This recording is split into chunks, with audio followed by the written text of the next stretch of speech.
5, 4, 3, 2, 1. Bonjour à tous, j'espère que vous allez bien. Moi, je me porte bien, alhamdulillah. Donc aujourd'hui, on va corriger l'exercice 1 de la série sur les primitives. C'est d'ailleurs l'exercice qu'on va corriger sur la chaîne YouTube. Les autres, je les corrigerai sur la plateforme. Donc vous savez ce que vous restez à faire. Donc maintenant, c'est un exercice vraiment excellent qui va vous permettre vraiment de cerner les primitives parce que c'est une leçon très intéressante. Sans cela, vous n'allez rien comprendre en calcul intégral. Et même, je vais continuer la série. Je vais ajouter d'autres exercices de calcul intégral. Donc, mais je vais corriger l'exercice 1 qui va permettre d'obtenir une base vraiment en primitive. Donc, sans tarder, on va procéder à la correction. Maintenant, l'exercice 1, c'est quoi la question d'abord? Qu'est-ce qu'on nous a demandé? On nous a demandé de déterminer les primitives f des fonctions. Les primitives, on écrit toujours grand F, n'est-ce pas? N'écrivez pas petit f. Ok. Suivante sur un intervalle que l'on précisera. Voilà. Donc maintenant, premier, on nous a donné f de x est égal à x au carré moins 2x plus 1. Donc là, ça qu'on va d'abord, on va déterminer l'ensemble, l'intervalle. Donc là, on sait que f est continu, f est continu et défini sur R. Donc I admet une infinité de primitives. Bien. Là aussi, cette leçon, vraiment, il n'y a que des formules à apprendre. Apprenez les formules et aussi de gros yeux. C'est ça que je dis. Si vous ne voyez pas vraiment les démarches, les astuces, n'est-ce pas, que vous allez faire les petites manipulations pour obtenir les formules usuelles, tout ça, vous n'allez pas vous en sortir. Donc, il faut vous exercer beaucoup, faire beaucoup d'exercices sur les primitives pour voir. Donc là, c'est défini et continu sur R. Donc là, il y a une infinité de primitives. Maintenant, rappel, on a la primitive de ax à la puissance n, c'est a, multiplié par 1 sur n plus 1, x à la puissance n plus 1 plus la constante. Là aussi, quand est-ce qu'on va mettre la constante là? Si on vous demande de déterminer les primitives, forcément vous allez mettre k. Maintenant, quand on vous demande de déterminer la primitive ou bien une primitive de f, donc là, ne mettez pas k. On est d'accord. Si on vous dit les primitives, mettez k. Si on vous dit une seule primitive, ne mettez pas k. Donc là, il va falloir identifier A. Ici, A, c'est 1, n'est-ce pas? N, c'est 2. C'est seulement ça que vous allez identifier. Donc A, c'est 1. Donc j'écris donc ici 1. Multiplié par 1 sur n plus 1. Le n, c'est 2. 2 plus 1, ça fait 3. X à la puissance n plus 1. N, c'est 1. 2 plus 1, ça fait 3. Donc c'est seulement ça qu'on va obtenir. 1 tiers de x au cube. Voilà, c'est ça. 1 tiers de x au cube. Maintenant, pour l'autre, on a 2x. Là aussi, vous faites la même chose. Ok, donc après, on a a multiplié par 1 sur n plus 1. N plus 1, c'est 2. X à la puissance n plus 1. Et là, les deux simplifient et ça me reste seulement x au carré qui est là. Voilà, donc on a 1. Donc on met seulement x là. C'est simple. Plus k. K appartient à R. C'est seulement ça qu'il faut faire. Il faut seulement appliquer les formules. Maintenant, pour 2, on a f de x égale à 3x moins 1 plus 17 sur x au carré. Donc là, f est défini et continue sur R étoile parce que là, on a un dénominateur. On pose cela différent de 0. Et la valeur qui annule ça, c'est 0. Donc R doit être différent de 0. X doit être différent de 0. Ok, maintenant, il admet aussi une infinité de primitives. Donc là, f de x égale à 3x moins 1 plus 17 fois 1 sur x au carré. Pourquoi j'ai isolé 17 sur 1 sur x au carré? Parce que vous savez que la primitive de 1 sur x à la puissance n, ce n'est rien d'autre que moins 1 sur n moins 1, x à la puissance n moins 1. De façon générale, u', lorsque vous avez u' sur i, c'est moins 1 sur n moins c'est moins 1 sur n moins 1, u à la puissance n moins 1. Ça, vous le savez. Donc, c'est seulement ça qu'on va faire, n'est-ce pas, pour appliquer cela. Donc, qu'est-ce qu'on a? On a 17 fois 1 sur x au carré. Ici, on a 1 sur x à la puissance n. Et n là, c'est 2. Donc, vous faites appliquer seulement la formule. Donc là, primitive de 3x, ce sont les formules usuelles. On a ax à la puissance n. Vous appliquez cela. On a 3 demi de x au carré. Et là aussi, je vous conseille toujours, si vous avez fini de déterminer la primitive, faites la dérivée. Si vous faites la dérivée de ça, forcément, vous devrez avoir la fonction de départ. C'est ça seulement la primitive. Lorsque vous trouvez la primitive et que vous faites la dérivée de cette primitive-là que vous avez trouvée, vous devrez normalement retrouver la forme initiale. N'est-ce pas? Donc ici, lorsqu'on dérive, on a 3 qui vient là. N'est-ce pas? Après ici, ça me reste 2. Donc on a x au carré ici. Dérivée de x au carré, c'est 2x et dérivé de x c'est 1. Donc on retrouve bel et bien notre fonction de départ, seulement ça. Mais il ne faut pas perdre du temps à vérifier, hein, n'est-ce pas? C'est ça. Donc là, c'est 3 demi de x au carré, primitif de 1, là c'est x. Donc 17, je l'isole. Donc 1 sur x au carré, c'est quoi? La primitive de 1 sur x au carré, c'est quoi? C'est moins 1. Comme on a x au carré, sur n-1 c'est 2 moins 1. Et 2 moins 1 c'est 1. X à la puissance n-1, x à la puissance 2 moins 1, et c'est 1. Donc c'est moins 1 sur x. Avec 17 là, ça fait moins 17 sur x plus k. Avec k appartient à R étoile. N'est-ce pas? Seulement ça. Maintenant là, on a 5x plus 3 sur racine carrée de x. Donc là, f est défini et continue sur R étoile positive, c'est-à-dire l'intervalle 0 plus l'infini. Parce qu'on a ici une racine carrée, donc on pose cela supérieur à 0. Donc seulement ça qu'il faut faire. Donc il admet une infinité de primitives. Donc là, on a f de x égale à 5x plus 3 sur racine carrée de x. Et là aussi, j'ai isolé ça pour mettre en exergue la forme usuelle, c'est-à-dire 1 sur racine carrée de x est égal à 2 racine carrée de x. Là, c'est une forme usuelle, n'est-ce pas? Donc là, seulement ça que j'ai fait. Finalement, on a primitive de 5x, c'est 5 demi de x au carré. Là aussi, c'est une primitive usuelle. Primitive de 3, c'est... Et là aussi, comme on a un produit, je détermine ça. Ça, primitive de ça, comme je vais dire, c'est 2 racines carrées de x. Avec le 3 là, 3 fois 2 racines carrées de x, ça me fait 6 racines carrées de x, plus la constante k, avec k qui appartient à R étoile positif, n'est-ce pas? Donc là, pour le 4, on a 3x cube plus 1, le tout au carré. Donc là, f est défini et continu sur R, n'est-ce pas? Parce que là, il n'y a rien. Donc c'est un polynôme, donc les polynômes sont continus et définis sur R. Donc il admet une infinité de primitives. Donc là, f de x, vous développez ça au carré. Lorsque vous développez ça au carré, vous retrouvez avec ça. Maintenant, là, c'est une somme de primitives. Et la primitive aussi, ce n'est rien d'autre qu'une intégrale, mais pas de borne. Parfois, on vous donne ça, par exemple. Là, f de x égale à 5x plus 3 sur racine carrée. On peut l'écrire ça, par exemple, de cette manière-là. 5x plus 3 sur racine carrée de x. Là, il n'y a pas de borne. Là, donc, ce n'est rien d'autre qu'une primitive. Par contre, si on met les bornes là, c'est une intégrale, n'est-ce pas? Donc, mais les règles, n'est-ce pas, c'est valent. Donc, les règles sont les mêmes choses. Si vous maîtrisez les primitives, donc vous n'aurez pas beaucoup de problèmes en calcul intégral, n'est-ce pas? Donc, il faut bien maîtriser cela. Donc là, on a 9x6 plus 6x3 plus 1. Vous appliquez la formule ax à la puissance n. Ici, on a ax à la puissance n. Là, c'est 1. Donc, primitive, c'est x plus la constante k, avec k qui appartient à R. Vraiment, c'est simple. Là aussi, c'est une astuce que je vous ai donnée, vraiment très rapide. Là, franchement, il y aura des élèves qui vont développer. Là, après avoir développé ça, développer encore, après réduire, simplifier, tout ça, ça va. Ça, certes, c'est bien, hein, c'est bien, mais ça sera long.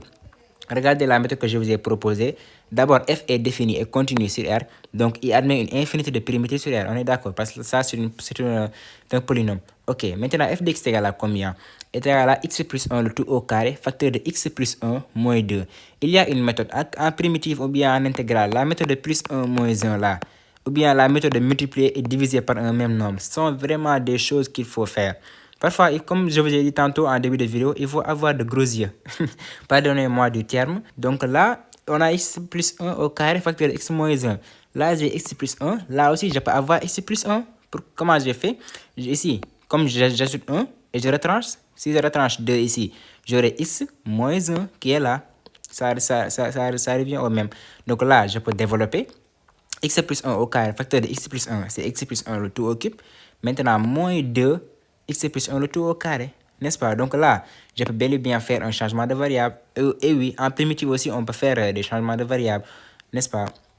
Ou bien en calcul intégral. Donc, je pose ça comme étant x plus 1. N'est-ce pas? Donc, t est égal à x plus 1. Donc, f de x va être égal à combien? T au cube moins 2t au carré. Là, si c'est par exemple intégral, vous avez des bornes. Là, donc, il va falloir chercher donc, les bornes parce que les bornes vont changer. C'est comme en limite. Si vous, par exemple, vous posez t est égal à temps, 2x par exemple. Donc, vous allez faire si x tend vers plus l'infini. Donc, à quoi va tendre vers, à quoi t va tendre?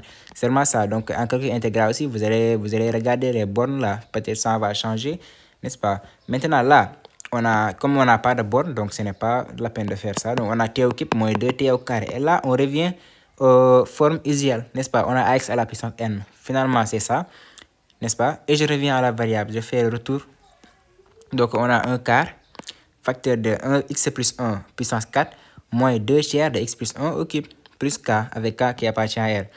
4, 6, on a f de x égale à x au carré plus x moins 1 sur x4. Donc là, f aussi est défini et continu sur R étoile. Donc admet une infinité de primitives sur R étoile, n'est-ce pas? Ainsi, on a quoi? Je scinde la fraction là, comme quand on a a plus b, le tout sur c, ça c'est la même chose que a sur c plus b sur c. C'est vraiment ça que j'ai appliqué là. Hein.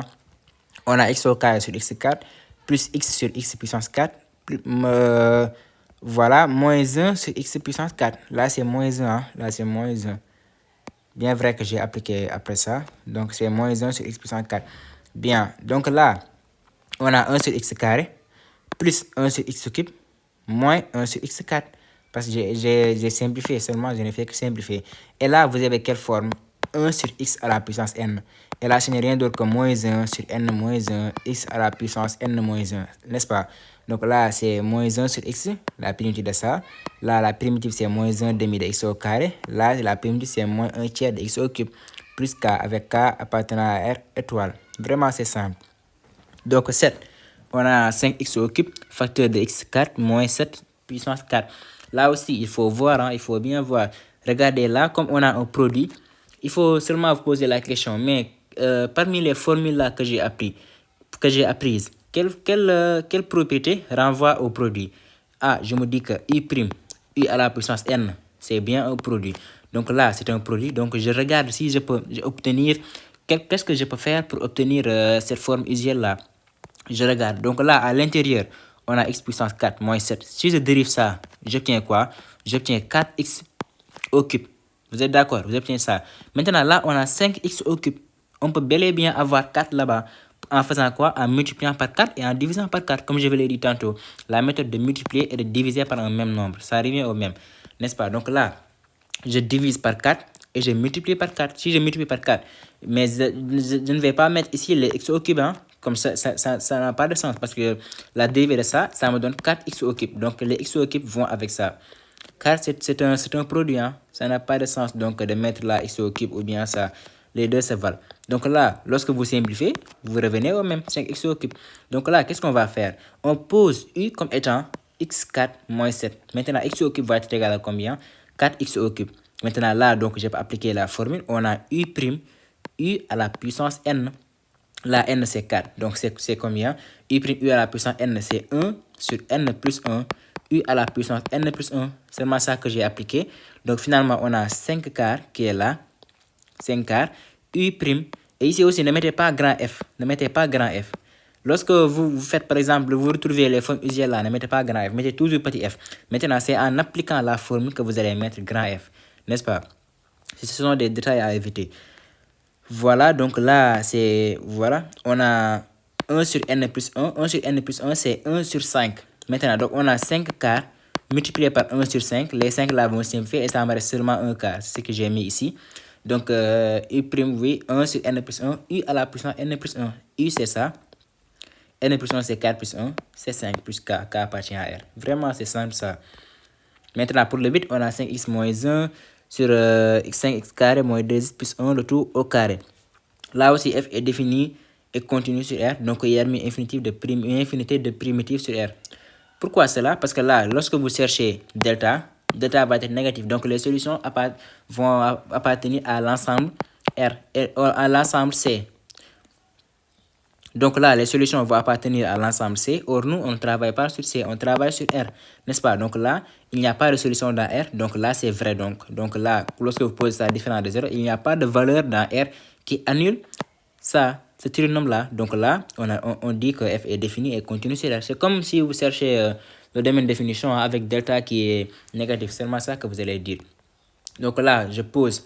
Lorsque aussi vous avez un quotient, vous allez vous dire, mais quelle formule qui ramène à cela? On a bien une formule u' suivie à la puissance n qui est égale à moins 1 sur n moins 1 u à la puissance n moins 1. N'est-ce pas? Seulement ça. Avec n là qui est différent de 1.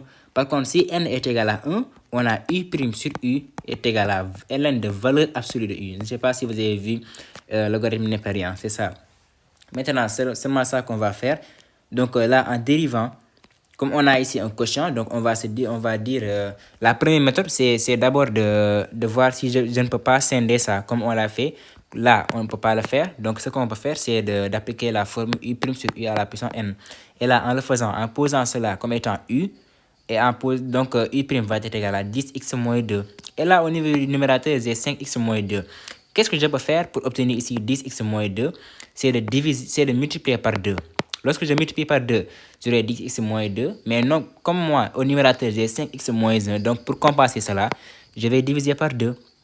Vous comprenez? J'ai 5x moins 1. Pour obtenir 10x moins 2, je multiplie là par 2. Mais ce n'est pas ce que j'ai au niveau du numérateur. Ce que j'ai au niveau du numérateur, c'est 5x moins 1. Donc, pour obtenir 5x moins 1, je divise par le même nombre. Et je multiplie par le même nombre. Ça ne change rien. C'est pour cela ici, j'ai 1 demi, n'est-ce pas? 1 demi, ici c'est 1 demi. Facteur de 10x moins 2 sur 5x au carré moins 2x plus 1 le tout au carré. Donc là, j'ai bel et bien ce que je veux. J'ai U' sur U à la puissance n avec n qui est égal à 2. Et j'applique la formule. Moins 1, n'est-ce pas? Là, c'est 1 demi d'abord, j'isole ça. Et là, j'aurai moins 1 sur n moins 1. n moins 1, c'est 2 moins 1. U à la puissance n moins 1. U. Donc là, j'aurai moins, voilà, moins 1 demi, c'est le moins de moins 1 sur n moins 1. Plus K. Vraiment, c'est simple. K appartient à R. Maintenant, pour le 9, ça aussi, f est continu et défini sur R privé de moins 1 demi. Donc, il y a une infinité de primitives sur R privé de moins 1 demi. Bien. Donc là aussi, comme on a un quotient, n'est-ce pas? Donc, j'essaie de tout faire pour obtenir la forme U' sur U à la puissance n ou bien U' sur U. N'est-ce pas? Ce sont les deux formules pour le quotient, n'est-ce pas? Donc là, je pose ça comme étant U. En dérivant cela, j'aurai 2. Maintenant, f de x donc est égal à combien? Là aussi, comme ici, je dérive, j'obtiens 2, je peux bel et bien avoir ici 2. Qu'est-ce que je vais faire? Donc, je multiplie par 2 et je divise par 2. Seulement ça, la méthode. Lorsque je multiplie ici par 2, j'aurai quoi? 6. Maintenant, pour compenser cela, je divise par 2 et j'aurai 3. Voilà, c'est tellement simple. Maintenant, seulement ça que j'ai fait ici, je multiplie par 2 et je divise par 2. Ça ne change rien, j'obtiens toujours 3. Donc là, c'est fini. Donc, vous appliquez seulement la formule U' sur U à la puissance n. Bien, donc là, en appliquant cela, voilà, je me trouve avec ce résultat-là. C'est vraiment... Il faut faire seulement des applications numériques. Il faut seulement remplacer les formules là. Donc 10, on a ça. Et là aussi, j'ai sauté, mais ça, on a 8x au cube plus 2x moins 2015. Donc là, vous allez voir quelle valeur qui annule ça. Mais comme il n'y a pas de racine, donc ce que vous allez faire, c'est que vous êtes obligé d'étudier la fonction. Faire dériver, tracer, tableau de signes, retrouver alpha, n'est-ce pas? Les valeurs proches qui annulent ça. Donc, seulement ça qu'il faut faire, ou bien vous laissez ça comme ça. Mais c'est rare qu'on vous donne ces genres de choses-là, qu'on vous demande ça. Bien, donc on pose le dénominateur comme on a un quotient, n'est-ce pas? On pose le dénominateur qui comme est égal à U. Après, vous dérivez, vous obtenez 24x au carré plus 2. Là aussi, je peux bel et bien avoir ça au niveau du numérateur. Au niveau du numérateur, j'ai 12x au carré plus 1. Ce que je peux faire pour avoir 24x au carré plus 2, c'est de multiplier là partout par 2. Et je divise par 2. C'est tellement simple. Lorsque je multiplie là partout par 2, j'obtiens bel et bien les 24x au carré. Et quand je divise par 2, j'obtiens mon numérateur. C'est ça que j'ai fait et j'applique la formule. Comme on a ici moins 32, donc je peux l'amener bien ici en haut pour obtenir plus 32. C'est la même chose. Et 2 fois 32, ça fait 64, plus K avec K qui appartient à ce que vous allez trouver là comme racine. Voilà, maintenant 11. On a x au carré facteur de x moins 1, le tout au carré, moins 9x sur x au carré moins 7. Là, f est continu, n'est-ce pas? Est défini sur quel ensemble? Sur R privé de moins racine carré de 7. Racine carré de 7, parce que là, on a x au carré est égal à 7. Donc, x est égal à plus ou moins racine carré de 7. Bien. Donc, il y a une infinité de primitives. Là aussi, on a a au carré. Là aussi, on a a fois b. On a a au carré fois b au carré. C'est a fois b tout au carré. C'est seulement ça que j'ai fait. N'est-ce pas? Moins ça. Donc là, je développe là. On a x au carré moins x. Le tout au carré. Moins ça. Là, je développe. On a x au carré moins x. Le tout au carré. Donc, c'est seulement ça qu'il va faire. Bien. Donc là, j'ai x au carré moins 2x au cube plus x au carré. Moins 9x au carré moins 7. Là, tout ça sont des formes usuelles. Mais ça, la dérivée de ça, comme on a un quotient, j'essaie de retrouver u' sur u à la puissance n ou bien u' sur u. Donc là, lorsque vous dérivez ce qui se trouve au niveau du dénominateur, vous obtenez 2x. Maintenant, là en haut, on a 9x. Je multiplie par 2 et je divise par 2. Tellement simple. Je multiplie par 2 et je divise par 2. Donc là, on a u' sur u au lieu de u' sur u à la puissance n. Et là, tout à l'heure, je vous ai dit, lorsque vous avez u' sur u à la puissance n, avec n là qui est différent de 1, là, vous allez faire moins 1 sur n moins 1 u à la puissance n moins 1. Par contre, si n là est égal à 1, donc là, vous allez faire ln de valeur absolue de 1. ln de valeur absolue de u, n'est-ce pas? ln. Logarithme n'est pas rien. Donc là, c'est ça que je vais faire. Donc là, j'ai 9 demi, voilà, 2x ça. Donc j'ai 9 demi. ln de valeur absolue de x au carré moins 7 plus k. Avec k qui appartient à r privé de moins racine carré de 7 moins racine carré de 7. Ok, c'est important. Là, regardez, lorsqu'on a f de x égal à u' sur u, là, ceci implique que grand f de x, la primitive, est égal à ln de valeur absolue de u. Bien à retenir. Si vous n'avez pas fait ln, donc profitez-en pour retenir cette formule-là. Donc finalement, 12, on a x moins 1 au carré sur x moins x plus 3 au cube sur x, bien, moins 1 demi de x plus 4. Là aussi, je vais développer ça, n'est-ce pas? Seulement ça que j'ai fait. Et j'obtiens ça. Après, je vais décomposer. X moins x au cube sur x, ça fait moins x au carré, de la même chose qu'avec ça. Après, moins 1 demi de x, après plus 4. Je laisse ça comme ça. Maintenant, grand f de x, là, on a ax à la puissance n. Ax à la puissance n, là, c'est une constante. Là, on a 1 sur x à la puissance n.